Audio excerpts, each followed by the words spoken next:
I'm working with as well, that access to what they're using is right in their home. Correct. Yeah, so it's a family disease both in terms of causation and in terms of solution. And we found at Newport Academy that the early onset addiction is highly associated with comorbid psychiatric issues, comorbid trauma in the family. And again, there's this, we're having a conference in Orange County called Unchain Your Brain, which is the title of a book that Dr. Dan Amon, who is my good friend and close colleague here in Newport Beach, and I are doing, dealing with all aspects of addiction. It emanates from his series on PBS on the Magnificent Brain. But if you have psychosocial trauma, including an alcoholic father, sexual abuse, physical abuse in your family of origin, that it increases its association with comorbid psychiatric illness, including depression and anxiety and substance abuse. But the literature that I reviewed, most of that comes from the street of the criminal justice system. In other words, when you have violence in your family, sexual abuse in your family, alcoholism and addiction in your family, and you're in a lower socioeconomic population, non-white particularly, then it interfaces with the criminal justice system, leading to the mistaken belief that that only happens in the lower socioeconomic. What we've found in our work with adolescents here is there is psychosocial trauma in the background of many of the young alcoholics and addicts. There is alcoholism in the family of many of the young alcoholics and addicts. It's just as you move up the socioeconomic ladder, you have this veneer of respectability that can guard it. In fact, in working with the families, I found that sometimes when the young person has an addiction problem, the parents get mad because it blows their cover. Then they have to deal with all of their stuff. Yeah, the parents, a lot of parents that I've assisted them with their kids over the years are concerned about what their associates and peers and neighbors and colleagues are going to think about them when they've got a child in crisis. Right. And it's very painful to see that, in my view, that kids have started to become, not in all situations, but in some situations, a commodity that's just another piece of what the parents own, and the human being factor of the children is being left behind. Well, this is why Dr. Amon and I stress brain healthy approaches, that society views this disease of the brain with shame, guilt, humiliation.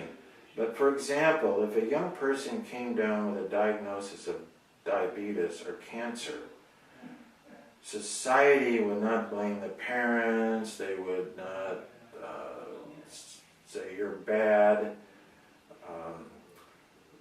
So what happens is that society has mostly misinformation and dysfunctional attitudes, and I've found that, I'm in recovery myself, I've got 4 children, 3 grandchildren, I had a child that had a problem, that even if you're, an expert like I am, you internalize these dysfunctional attitudes, and I wasn't able to break them until I went to Al-Anon. So I urge the families to get family treatment. We have a family track here at Newport Academy. That's one of the things I work with, helping with the other suffering parents as well as working with the young people.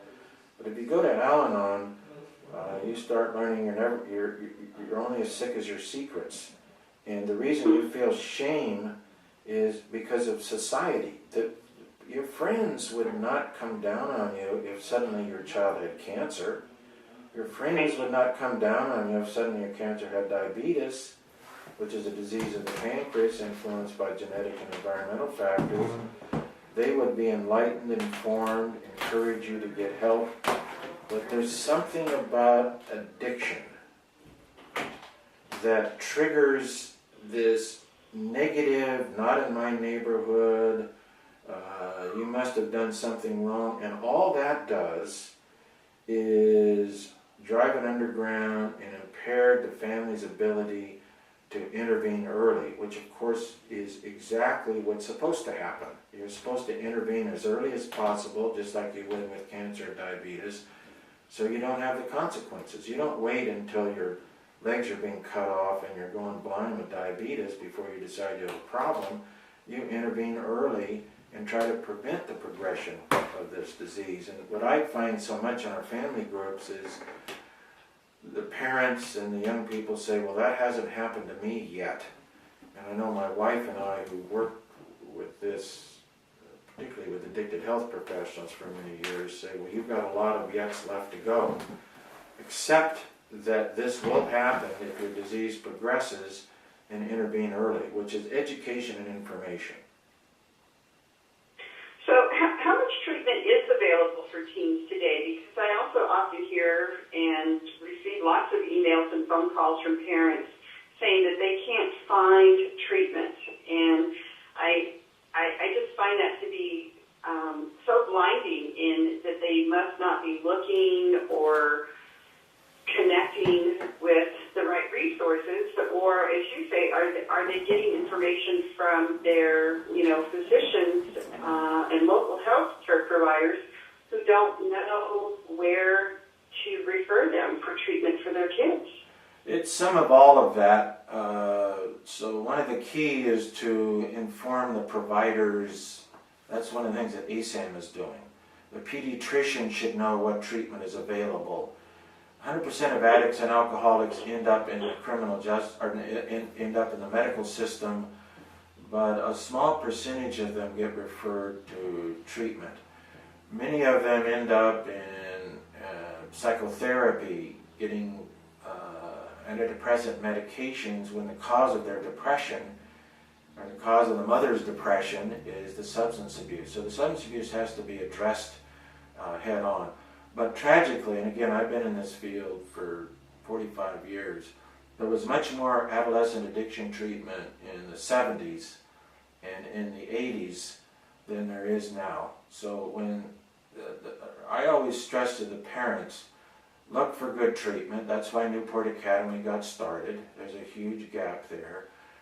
But once you get help, start recognizing that all of the other families that are searching don't have access to help. Why did so many of the adolescent treatment programs that were excellent get closed out? Because of insurance. In other words, insurance says, I'll only pay for medical necessity, which is like saying your kid overdoses, you save their life, like we used to do at the Haight-Ashbury Clinic for many years at rock concerts, treat their opiate overdose, and that's all you need. Well, you wouldn't say that if somebody came in diabetic ketoacidosis. I'll treat the diabetic ketoacidosis, but I won't treat the underlying disease. Our hope is with the passage of healthcare reform, which